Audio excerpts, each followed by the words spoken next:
বৈঠকে কোন কোন সম্প্রদায় সম্প্রদায় ছিল না, বিভিন্ন ধর্মের ছিল, তারা পুরোহিত ছিল এখানে। ইসলাম ধর্মের যারা বড় বড় আলেমা ওলামা ছিল এরা ছিল, বৌদ্ধদের মধ্যে যারা পুরোহিত, যারা ধর্মীয় নেতৃবৃন্দ তারা ছিল, খ্রিস্ট ধর্মের মধ্যে যারা পাত্রী, যারা আমাদের কাকরাইল মসজিদের এবং আর্চ বিশপের নেতৃবৃন্দ যারা ছিল, ঢাকেশ্বরী মন্দিরের প্রতিনিধি ছিল। আমরা সবাই এসেছি। আমি তো একজন শিক্ষক, আমি যেহেতু প্রথম দিন থেকে অহিংসবাদী চিন্তাতে বিশ্বাস করি, মানবতার কথা বলি। আমি একজন বাংলাদেশ বুদ্ধিস্ট ফেডারেশনের আমি বর্তমান প্রধান উপদেষ্টা হিসেবে দায়িত্ব পালন করছি। আমি chairman council for interfaith harmony. আমি তো সারা জীবন তো আমি এই সম্প্রীতির জন্যে, ধর্মের মানবতার জন্য আমি কাজ করেছি। আমার দেশকে আমরা ভালোবাসি। আজকে একটি কথা সবার মুখে আসছে যে আমরা দেশপ্রেমিক হব। দেশকে যখন ভালোবাসবো, এই দেশ কখনো আমরা কাউকে কথা বলার জন্য সেরকম অশুভ প্রয়াস যাতে না চলে, সেরকম আমরা সকলেই অগ্রসর হব।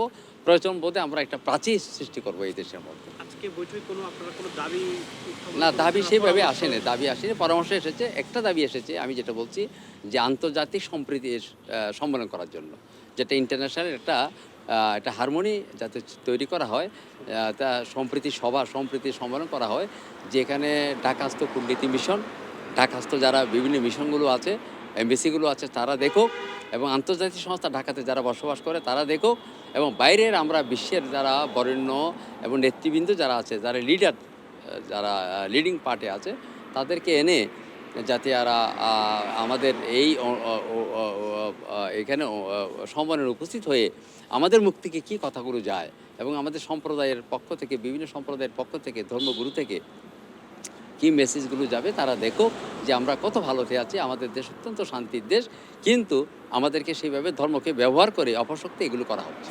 তাহলে স্যার, প্রধান উপদেষ্টা আপনাদের এই পরামর্শে কি এই পরামর্শ চেয়েছে, খুব ভালো, আন্তরিকভাবে চেয়েছেন। তিনি সামনেও আমাদেরকে ডাকবেন, এবং তিনি বলছেন মিশন তৈরি করবেন, শান্তি মিশন তৈরি করবেন। তিনিও সেটা বলেছেন। আগামী দিনে সম্মেলন করার জন্য তিনি প্রস্তুত আছেন। আর বিভাগে বিভাগে এবং প্রত্যেকটা মন্দিরে, মসজিদে, গির্জায়, পেগোডাতে যাতে এই কথাগুলো বেশি বেশি করে উচ্চারণ হয়, অর্থাৎ ধর্মীয় শান্তির বাণীগুলো যাতে উচ্চারণ হয়। আমরা এটাও বলছি যে আপনি মিডিয়াগুলোকে, বাংলাদেশের যত মিডিয়াগুলো আছে, আমরা প্রচারের জন্য আমাদের প্রধান উপদেষ্টা থেকে একটি বাসস্থান যাবে, বাসস্থান তৈরি হোক এই দেশ সকলের, অর্থাৎ এমন বাংলাদেশের সম্প্রীতি রক্ষার জন্য যা কিছু, এটা সুন্দর একটা বাসস্থান, অর্থাৎ যাতে ফেসবুক করলে যাতে সেটা পাওয়া যায়, যাতে আমাদের মিডিয়াগুলোতে সেখানে চলে যায়, সেই রকম একটা সুন্দর একটা বাসস্থান যাতে তৈরি হয়।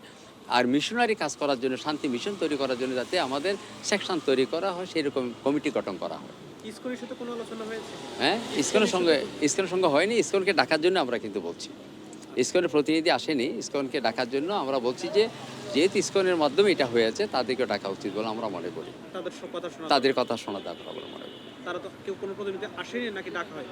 আমার সেটা আমি জানবো না, কারণ এটা তো প্রধান উপদেষ্টা থেকে আমাদেরকে আমরা আহ্বান করেছে, তাও কিন্তু অল্প সময়ের জন্যে। অল্প সময় আমরা পেয়েছি, তবে সারা জাগিয়েছে।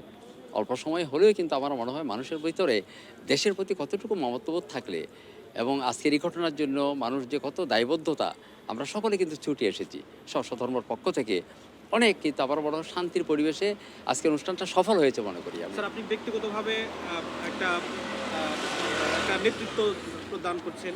আপনার এই জায়গা থেকে সব ধর্মের মানুষের প্রতি আপনার বিশেষ কি আহ্বান থাকবে এই দেশটা শান্তি? আমি খুবই ভালো কথা, এটা খুবই ভালো কথা। আমি চাই এই দেশের মানুষদেরকে আমরা ঐক্যবদ্ধ করতে চাই, কোনো বিভাজন সৃষ্টি করতে চাই না, কোনো বৈষম্য সৃষ্টি করতে চাই না, এবং খণ্ডিত করতে চাই না। এই দেশ আমাদের সার্বভৌমত্ব নিয়ে খণ্ডিত, এবং দেশবিরোধী কোনো কাজকে আমরা কিন্তু কখনো সমর্থন জানাবো না, এবং আমরা সহিংস হব না, আমরা অহিংস হব। আমরা মানবতার মধ্যে যা কিছু করণীয়, সাম্যতার মাধ্যমে, সম্প্রীতির মাধ্যমে, সংহতির মাধ্যমে, এবং সৌভ্রাতৃত্বের মাধ্যমে এই দেশের সকল মানুষ যাতে নিরাপদে থাকতে পারে, আমার মেসেজ হবে সেই রকম।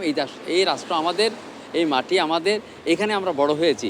এই দেশকে, এটা মাতৃভূমিকে যাতে আমরা বিনষ্ট না করি, মাতৃভূমির যাতে কোনো ধরনের যাতে আমাদের কষ্টটা যাতে বাইরে না যায়, মাতৃভূমির প্রতি যাতে আমার দায়িত্ব থাকে, আমি নাগরিক হিসাবে, একজন নাগরিক হিসাবে সেই কর্তব্যগুলো যাতে আমি যথাযথভাবে পালন করি।